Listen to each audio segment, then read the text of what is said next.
दया का फल। बहुत समय पहले की बात है। एक छोटे से गांव में एक किसान रहता था जिसका नाम हरि था। हरि गरीब जरूर था, लेकिन उसका दिल बहुत बड़ा था। वह हमेशा दूसरों की मदद करने के लिए तैयार रहता। उसका एक ही सपना था, अपने खेत में इतना अनाज उगाना कि उसके परिवार का पेट भर सके और वह दूसरों की भी मदद कर सके।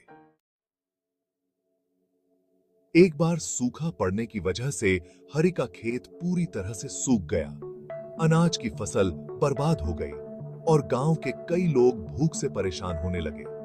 हरि के पास बहुत कम अनाज बचा था, लेकिन उसने सोचा कि जितना हो सके दूसरों की मदद करनी चाहिए। वह अपने पास जितना बचा था उसमें से थोड़ा थोड़ा हर जरूरतमंद को देने लगा। कुछ दिन बाद गांव में एक बूढ़ा व्यक्ति आया जो बहुत कमजोर और भूखा था। उसने हरि से कुछ अनाज मांगा। हरि के पास अब सिर्फ अपने परिवार के लिए बचा हुआ अनाज था, लेकिन उसने बिना सोचे समझे बूढ़े व्यक्ति को वह अनाज दे दिया। उसकी पत्नी ने चिंता से कहा, अब हमारे पास क्या बचेगा?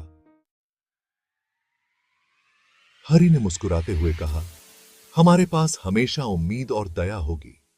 भगवान हमारी मदद करेंगे। अगले दिन सुबह सुबह हरि अपने खेत में गया और देखा कि उसके खेत में हरी भरी फसल लहलहा रही थी। जो खेत कुछ दिन पहले सूखा पड़ा था, उसमें अब अच्छी फसल उगाई थी। हरि को अपनी आंखों पर विश्वास नहीं हुआ। उसने अपनी मेहनत और दया का फल देखा।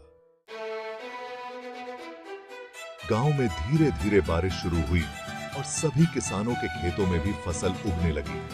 हरि की दया और उदारता का उदाहरण पूरे गांव में फैल गया। लोग समझ गए कि जब आप दूसरों की निस्वार्थ भाव से मदद करते हैं तो भगवान आपकी मदद जरूर करते हैं।